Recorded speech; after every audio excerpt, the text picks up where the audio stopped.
Hello, I'm EX Toycat, and welcome back to the video. Today I'm going to talk about the brand new update which just came out for Minecraft console. It's called TU44, and it's out now to download on pretty much most platforms. I know in North America on the PlayStation, it's out later, but every platform will have it by the end of the day. It's called TU44, and it is a bug fix update. Just for you like, oh, this is really exciting, this is a bug fix update, but a lot of people, whenever an update comes out, ask me to make videos letting you know exactly what's inside there, and that's what this one is all about. So hopefully you do all enjoy today's, TU44 is out video. If you do like it, like it and let me know, because it helps out the channel, and listen, you do like knowing exactly what is inside the updates that come out for the console version of the game. With that said, let's get straight into this update. Like I said, it's a bug fix update.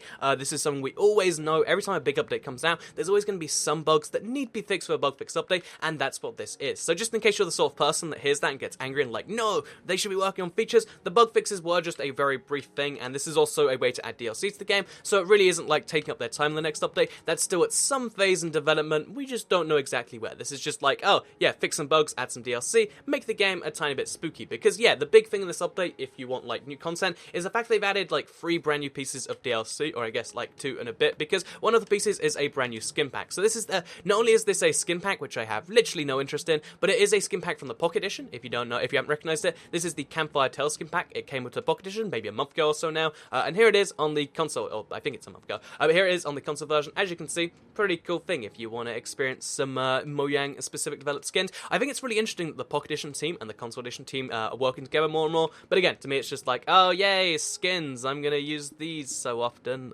Hint, that's not really the case, but still, it's something that is the case, and if you want to check those out, you can, and if you don't want to, then guess what, you can ignore them forever, unless you want to buy the Spooky Bundle, which is a brand new bundle, which, actually let me show you that right now, because if you go to the main menu, there's a brand new bundle, where you can get the brand new Battle Map Pack 4, which also released today, the Halloween Map Pack, which, by the way, I totally predicted there would be a map pack for Halloween, the Halloween Mashup Pack, it's just they released it separately, so there is a Halloween Battle Map separate to the, the Halloween Mashup Pack. But yeah, if you want to, you can buy the Spooky Bundle, which is the first of, like, I guess the properly publicized one. But this is basically a Halloween bundle. If you don't have the Halloween Mashup Pack, if you don't have the Battle Map, and you don't have the Skin Pack, you can get all 3 for a decent enough price, I guess. It's £5.59, which is kind of an awkward price if you ask me, but still, that's something you can do. It's going to be about $7 in US if I know my prices correctly, and yeah, if you want to get all this stuff together, you can do that. If you don't want to do that, then just, you probably have the mashup pack from last year, then just buy yourself the map pack. It costs £1.59, which I think is really weird pricing, because it's $2.39 for 3 brand new maps.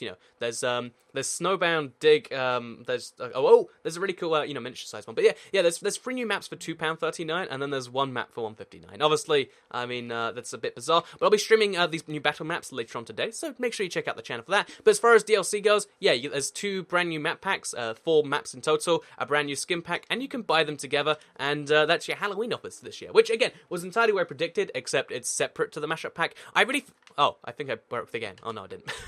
Things went a bit weird there, right? But yeah, with that said, there are all the brand new DLC things. If you care about them, then that's cool. If you don't care about DLC and you're just like, okay, but how did my game update? Then that's what the rest of the video is for, because basically, like I said, it's a bug fix update, so they fixed a bunch of bugs, and one of these is like game changing, because it is to do with fossils. So if you've been trying to search for fossils, like I have myself, and you've been finding it ridiculously hard, which is something I also have been doing, basically this isn't because it's your fault, it is because there was a bug in the game where only 1 of the 8 fossil variants would generate per world. So yeah, basically you had a 1/8 chance of finding it than you should have, which means that yeah, they were 8 times rarer than they should have been, and they're already pretty darn rare. So yeah, after this update, I'm going to be doing a lot more fossil searching. I expect Seed Sunday to have a fossil in it somewhere, and I'm excited to, really do some actual fossil hunting. Obviously, my Let's Play world has been discovered since the bug, so that's going to be ruined. But still, if you have a new world, you'll still be able to find more fossils at what should be 8 times more often, if I understand that correctly. As well as that, there's a fix for missing/incorrect tooltips, which, again, maybe you care about your incorrect tooltips, then good news, that has been fixed. Fix for Enderman not becoming hostile when a player makes eye contact with them. That is something I ran into myself. You might have spotted in some videos, but yeah, I was confused as to why the Enderman was just not caring about me, and yeah, basically it is a bug, and it's been fixed. So if you want to look at Enderman and have them come after you, yeah, you can do that now. But as well as that, there is the fact that igniting TNT blocks when one is already lit will cause them to disappear. This is something that I thought was intentional, because I think it was actually a little bit after I made one of the Breaking Minecraft videos. They made it so much TNT can detonate at the same time, because before it would just lag the game and break stuff. Now it always roughly retains accuracy. However, if you lit new TNT after like you had 50 TNT going, it will just make it disappear. Now I guess it will just ignite it anyway, so that's going to be curious to check out. I want to go see how that works. But yeah, basically they made it so lit TNT won't just disappear. They made it so a crash which occurs when the Ender Dragon attacks a group of zombies will no longer happen, which is one of those crazy specific crashes. I love when stuff like that happens. Like, oh yeah, I want to have the dragon attack some zombies, but sometimes it breaks the game. And now, if that is you, if you're that one person, it's been fixed. So, I just love crazy stuff like that. But yeah, that's been fixed. As well as that, a stop for faster healing due to food saturation in battle mini game. So yeah, this is really bizarre to me because they basically changed battle minigame to be separate to survival. So if you don't know what that's talking about, basically in survival, if you're like this, look how fast my hunger will heal if I have high saturation. It goes all the way up like 1, 2, 3, 4, etc. However, they've changed the battle mode hunger to be more similar to the old system. So this is really bizarre because I guess it means that you can't use food to your advantage. Like, you know, you'll always heal at the same rate, but if you have 2 fights in a row, you can't heal rapidly between them, which again is rather interesting. And to me, it has the tiniest hint that they might be trying to keep 1.8 combat even after the next update. I hope they don't, but we'll see how that does go. And yeah, it's an interesting little hint that, has some relevance on the future. As well as that, they've updated battle maps to remove some areas where players could get stuck. Then we have a few, bug fixes from the console edition bug tracker, such as the fact that oak and iron doors used to have the wrong texture. They fixed the broken crafting menu in 480 display. So before, what would happen if you had a 480p display? I think that only works for the 360 still,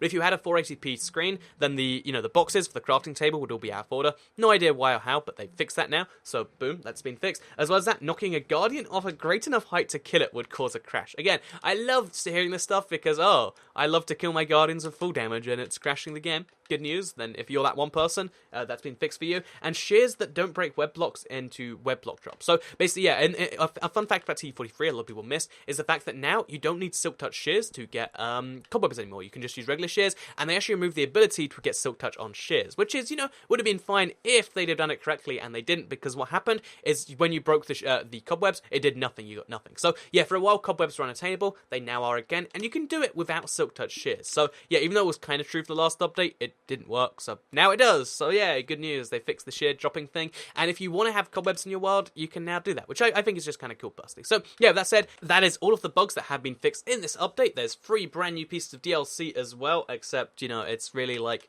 4 battle maps, but released in 2 separate forms. And there's a skin pack, which I guess really isn't a DLC in my opinion. If you love your skin packs, if you're that guy that's like, I love skin packs and gravel and I don't know what else, but then that's pretty cool too. Then as well as that, there is a kind of, I guess there's an overarching hint of like, there's more cooperation in the Pocket Edition, there's more changes being made to battle to kind of separate it from the rest of the game, and it's kind of interesting stuff by itself. But for now, that's everything you need to know about TU44. Obviously the next update, still somewhere in development, we don't know exactly where, and that's something we'll find out at some point in the future. But for now, I hope you did all enjoy this video, because I'll see you all in the next one. So goodbye, everyone.